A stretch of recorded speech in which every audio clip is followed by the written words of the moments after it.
Hi there. How are you, my beautiful movers and shakers? I'm Lesedi Ali. I'm a spiritual life coach and psychic advisor.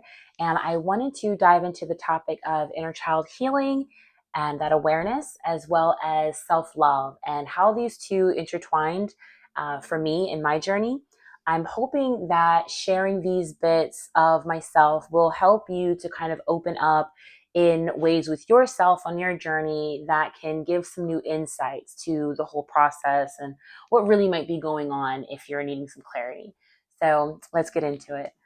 My self healing and my self love journey started when I had the last straw. I had the last straw when it came to a relationship, like I'm sure many of us do. And what I started asking myself was like, how did this happen again?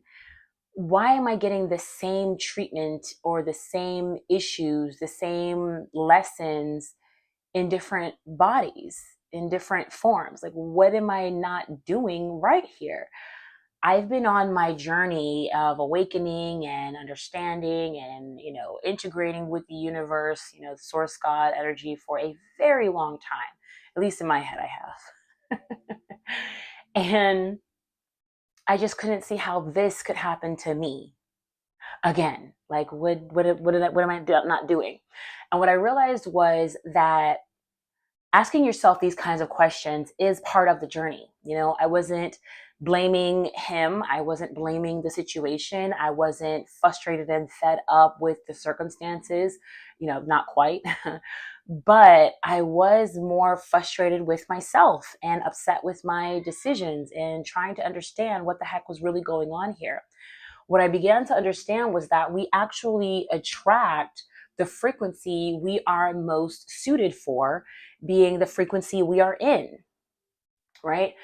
And when I started to kind of take that apart, what that was, what that looked like, what that meant, I was appalled. I was so beside myself because I had not been making choices in alignment with who I know I was, who I truly was. All this time, I had been making choices in alignment with who I thought I was supposed to be and the person that was going to get ahead. Yet I did not find myself ahead in any way, shape, or form in the relationship department, the financial department, anything like that. Because for many of us that come from some of the traumas, the issues, the situations that I've been through, or people, like me, if you vibrate with what I'm saying, you probably lose yourself when you get in relationships. Many of us lose ourselves when we get in relationships. We're thinking about how to keep them happy and how they will do this and won't do that and will say this and will say that and what it's supposed to look like. You get really wrapped up in those phases of the relationship. The same thing can be said with friendships, with school, with jobs. You lose you trying to be more of what that thing is or needs you to be. I started doing my absolute best to be aware of decisions that were for me versus decisions that were for the next person. And for a while, that kind of felt selfish and it wasn't something I was used to. And for a long while too, I was paying more attention to the way that I spoke and even in what I said, how it wasn't the most authentic thing to say, but it was the thing that would make that person be okay with me or be happy with me or whatever.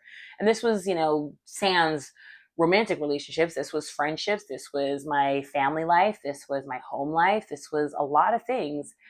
And it just became more and more daunting. Like, girl, you make a lot of decisions for other people. Like, what is the deal? The more I realized how much I put myself on the back burner, the more I realized I did not genuinely love myself. There's no way you could do that. And then it clicked. The men that I call in are treating me this way because I'm treating you this way.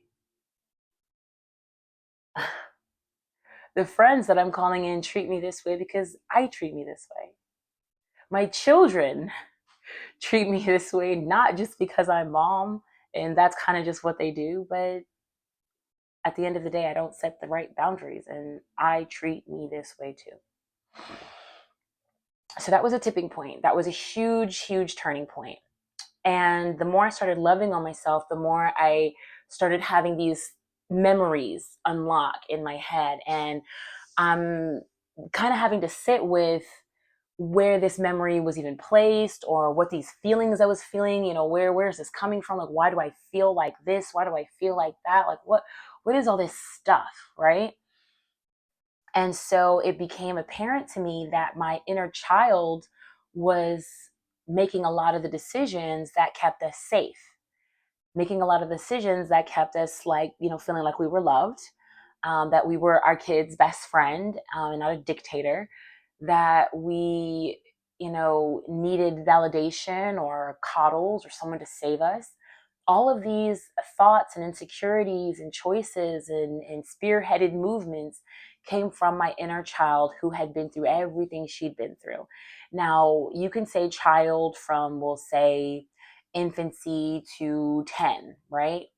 And then you have your adolescent phases and your coming of age phases. Like, the more I uncovered, the more I'm like, bro, we've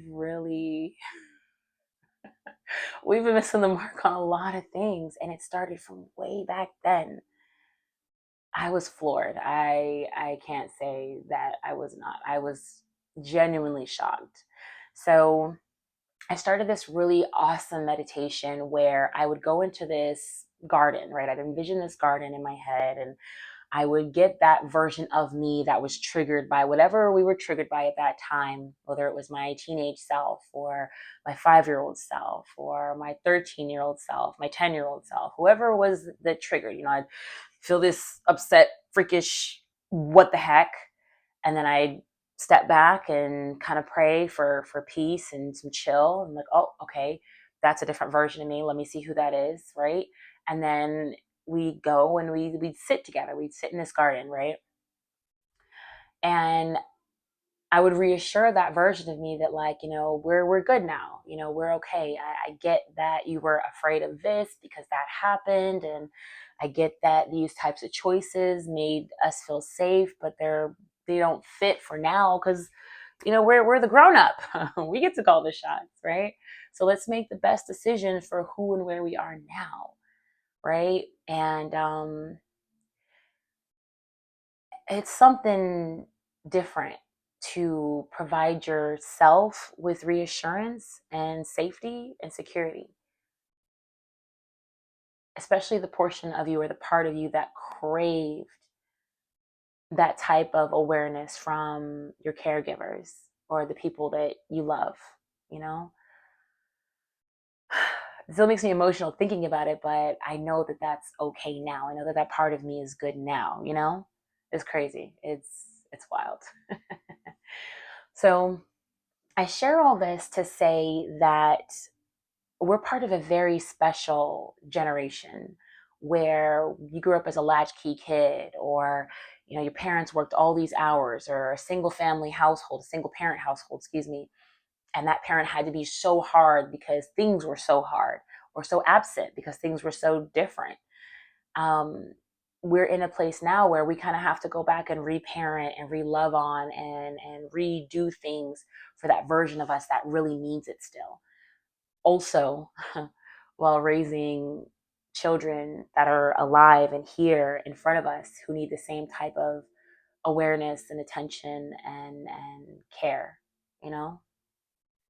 Not too much has changed in the world, but the vibration, the frequency, massive change from when I was young. And it's important that we stay present with that and we do what we can for ourselves as individuals. This is a spirited journey, whether you see it or not, and we are in human form. So there's some rules that come with this particular game. But from one space to yours, from my space to yours, just know that I'm holding space for you. And if you'd like to dive more into this conversation with me, please tune in next time. I love you all. Namaste.